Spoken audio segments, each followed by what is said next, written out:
Welcome to our channel. நம்ம சேனல்ல UGTRB maths prepare பண்றவங்களுக்காக நம்ம தொடர்ந்து வீடியோஸ் கொடுத்துட்டே இருக்கோம். இன்னைக்கு வந்து யூஜிடிஆர்பி ப்ரிப்பேர் பண்றவங்களுடைய கரண்ட் பொசிஷன் என்ன அப்படிங்கிறத சொல்ல போறேன். நான் வந்து சும்மா சொல்லலை, சர்வே ரிப்போர்ட் நம்மளுடைய சோஷியல் மீடியா எல்லாத்துலேயுமே, வாட்ஸ்அப்பில், இன்ஸ்டாவில், யூடியூப்பில், எல்லாத்துலேயும் டெலகிராமில் எல்லாத்துலேயுமே நம்ம வந்து சர்வே கொடுத்து அந்த சர்வேக்கான ரிசல்ட் என்ன அப்படிங்கிறது தான் சொல்ல போகிறேன். இதை தெரிஞ்சுக்கிறதுக்கு முன்னால் நீங்கள் சேனலுக்கு நீ வரீங்கன்னா சப்ஸ்கிரைப் பண்ணிக்கோங்க, ஃப்ரெண்ட்ஸ்க்கு ஷேர் பண்ணுங்கள். ஒரு Telegram group, WhatsApp channel, Insta account link கொடுத்துருக்கேன், ஜாயின் பண்ணிக்கோங்க. அதில் டெய்லி ஒரு எம்சிக்யூ கொடுத்துட்ருக்கேன், அது உங்களுக்கு ரொம்பவே ஹெல்ப்ஃபுல்லாக இருக்கும். நம்மளுடைய யூஜிடிஆர்பி ஆன்லைன் பேட்சில் ஜாயின் பண்ணவில்லைங்கன்னா கான்டாக்ட் பண்ணுங்கள். அதுக்கு முன்னால் நம்மளுடைய கிளாஸஸ் எப்படி இருக்குன்னு கமெண்ட்லேயும் டிஸ்கிரிப்ஷன் லிங்க் இருக்குது, பார்த்துட்டு கம்ஃபர்டபுளாக ஃபீல் பண்ணிங்கன்னா கான்டாக்ட் பண்ணுங்கள். டீடைல்டு லெக்சர்ஸும் ஒரு 10,000 எம்சிக்யூஸும் கவர் ஆகும். அது போக 11th 12th உள்ள யூஜிடிஆர்பி ரிலேட்டடாக போர்ஷன்ஸ் எல்லாத்தையுமே கம்ப்ளீட்டாக கவர் பண்ணி கொடுத்துருவேன். இதில் நிறைய ஷார்ட்கட்ஸ் இருக்கும், டீடைல்டு கான்செப்ட் லெக்சர்ஸும் இருக்கும். தேர்வர்களின் இன்றைய நிலை நம்ம ஆஸ் மச் ஆஸ் பாசிபிள் சீக்கிரத்தில், எவ்வளோ சீக்கிரத்தில் முடியுமோ அவ்வளோ சீக்கிரத்தில் நோட்டிஃபிகேஷன் வர்றதுக்கான பாசிபிலிட்டிஸ் இருக்குன்னு நிறைய பேர் சொல்லிட்டு இருக்காங்க. இப்போ ஆகஸ்ட் 2026 நம்ம சர்வே ரிப்போர்ட் இது 10 யூனிட்ஸை முடிச்சுட்டேன், நான் ரிவிஷன் ஸ்டார்ட் பண்ணிட்டேன்னு 15% ஆட்கள் சொல்லியிருக்காங்க. 5+ யூனிட்ஸ் முடிச்சிருக்கேன் அப்படின்னு 21% மெம்பர்ஸ் சொல்லியிருக்காங்க. லெஸ் தேன் 5 யூனிட்ஸ் தான் முடிச்சிருக்கேன் அப்படின்னு 37% சொல்லியிருக்காங்க. நான் இன்னும் ப்ரிப்பரேஷனே ஆரம்பிக்கலை அப்படின்னு 27% சொல்லியிருக்காங்க. கிட்டத்தட்ட 70%, நியர்லி 70% ஆட்கள் நல்ல ஒரு ப்ரிப்பரேஷன்ல தான் இருக்காங்க அப்படிங்கிறது தான் நம்மளுக்கு இதுல இருந்து தெரிய வரக்கூடிய உண்மை. இதுல என்ன விஷயம் அப்படின்னு கேட்டீங்கன்னா, காம்படிஷன் லெவல் எப்படி இருக்கும், எவ்வளவு பேர் எக்ஸாம் எழுதுவாங்க அப்படின்லாம் நம்ம பார்த்தோம் அப்படின்னா, நியர்லி 40,000 to 50,000 பீப்புள் எழுதுவாங்க. 40,000லேருந்து 50,000 வரைக்கும் எக்ஸாம் எழுதுவாங்க. ஒரு 300லேருந்து 400 வரைக்கும் வேக்கன்சிஸ் வர்றதுக்கு சான்ஸ் இருக்கு. நான் சொல்லக்கூடியது மேத்ஸுக்கு மட்டும். இல்லைன்னா அதை விட 300 குறைய கூட வரலாம். 500லாம் வருமாங்கிறது டவுட்டு தான். ஒரு 300 வேக்கன்சிஸ் வரைக்கும் வர்றதுக்கு சான்ஸ் இருக்கு. ஒருவேளை அதிகமாக வந்தால் கூட 400 வேக்கன்சிஸ் வரலாம். அதுக்கு மேலே தாண்டி 500 600 வேக்கன்சிஸ்லாம் வர்றதுக்கான பாசிபிலிட்டிஸ் வந்து ரொம்ப கம்மி தான். அப்படின்னா நீங்கள் காம்படிஷன் லெவல் எப்படி இருக்கும் அப்படிங்கிறத நல்லாவே தெரிஞ்சுக்கலாம்.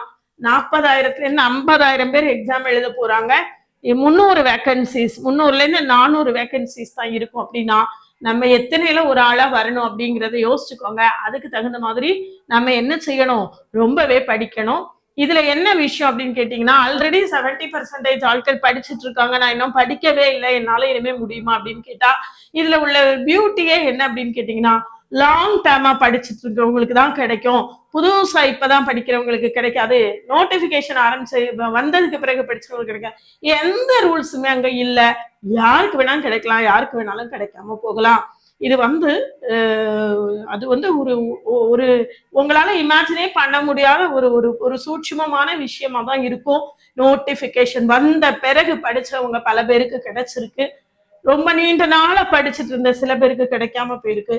அதனால இப்படி வேணாலும் நடக்கலாம். அதனால நான் இது வரைக்கும் படிக்கல, இனிமே படிச்சா வேஸ்ட் அப்படின்னு நினைக்கவே நினைக்காதீங்க. நீங்க இப்ப படிக்க ஆரம்பிச்சா கூட நிச்சயமா சக்சஸ் பண்ண முடியும். எதுவுமே நம்ம கையில கிடைக்காது. நம்ம ஆஸ் மச் ஆஸ் பாசிபிள் நம்மளால என்ன ஒரு எஃபர்ட்டை கொடுக்க முடியுமோ அந்த எஃபர்ட்டை கொடுக்கணும். அதுக்கு மேல இறைவன் நம்மளுக்கு ஒரு நல்ல பலனை தருவார் அப்படிங்கிற நம்பிக்கையோட நம்மளுடைய வாழ்க்கைய கொண்டு போகணும். அதுதான் இருக்கு. அதனால இது வரைக்கும் நீங்க ப்ரிப்பேரே பண்ணாட்டா கூட பிரச்சனை இல்லை, இப்ப ஆரம்பிச்சா கூட உங்களுக்கு போதுமான அளவு டைம் இருக்கு. அதனால இது வரைக்கும் ப்ரிப்பேர் பண்ணாதவங்க கூட நீங்க இப்ப இம்மீடியட்டா ப்ரிப்பரேஷனை ஸ்டார்ட் பண்ணி ப்ரொசீட் பண்ணீங்கன்னா கூட உங்களால சக்சஸ் பண்ண முடியும். லாஸ்ட் டைம் யூஜிடிஆர்பியில் நம்மளுடைய அனுபவமே அதுதான். நான் சொன்ன மாதிரி நோட்டிபிகேஷன் வந்த பிறகு ப்ரிப்பேர் பண்ண சிலருக்கு கிடைச்சது, லாங் டேர்மா ப்ரிப்பேர் பண்ண சிலருக்கு கிடைக்கல. அந்த மாதிரி நிறைய விஷயங்கள் நடந்துச்சு. அதனால இப்படிதான் கிடைக்கும், இப்படிதான் கிடைக்காது அப்படின்னு எந்த விதியுமே இல்லை. ஆனாலும் நம்மளால் ஆன மேக்சிமம் முயற்சியை நம்ம கொடுத்தோம்னா நிச்சயமா அதுக்கான பலன் கிடைக்கும். அதனால ப்ரிப்பேர் பண்ணல அப்படின்னு ஒரி பண்ணாதீங்க. ஏற்கனவே ப்ரிப்பேர் பண்ணிட்டு இருக்கவங்க உங்களுடைய ப்ரிப்பரேஷனை அர்ஜு பண்ணுங்க, நிறைய ரிவைஸ் பண்ணுங்க, நிறைய எம்சிக்யூஸ் ப்ராக்டிஸ் பண்ணுங்க. அதுக்காக தான் நம்மளுடைய கிளாஸ்ல 10,000 எம்சிக்யூஸ் ப்ராக்டிஸ் கொடுக்குறோம். அந்த 10,000 MCQs நீங்க ப்ராக்டிஸ் பண்ணிட்டீங்கன்னா அதை தாண்டி வெளியே ஒண்ணுமே படிக்க வேண்டி இருக்காது. அது போக 11th 12th உள்ள ப்ராப்ளம்ஸையும் சால்வ் பண்ணி காட்டுறேன். அதனால நம்மளுடைய ஆன்லைன் பேட்ச்ல நீங்க இனிமே ஜாயின் பண்ணா கூட உங்களால நிச்சயமா சக்சஸ் பண்ண முடியும். நீங்க எந்த அளவுக்கு எஃபர்ட் போடுறீங்க அப்படிங்கிறது உங்க கையில மட்டும் தான் இருக்கு. அதனால ப்ரிப்பரேஷனை ஸ்டார்ட் பண்ணாதவங்க கூட இமீடியட்டா ப்ரிப்பரேஷனை ஸ்டார்ட் பண்ணுங்க. உங்களுடைய சக்சஸை ஃபிக்ஸ் பண்ணுங்க. நம்மளுடைய ஆன்லைன் பேட்ச்ல ஜாயின் பண்ணவில்லைங்கன்னா காண்டாக்ட் பண்ணுங்க. அதுக்கு முன்னால நம்மளுடைய கிளாஸஸ் எப்படி இருக்குன்னு கமெண்ட்லயும் டிஸ்கிரிப்ஷன் லிங்க் இருக்கு, பார்த்துட்டு கம்ஃபர்டபுளா ஃபீல் பண்ணீங்கன்னா காண்டாக்ட் பண்ணுங்க. ஓவிஎம் ஆப்பை டவுன்லோட் பண்ணிக்கோங்க. அதுல previous year question prescribed books எல்லாமே இருக்கு, நீங்க ஃப்ரீயாவே டவுன்லோட் பண்ணிக்கலாம்.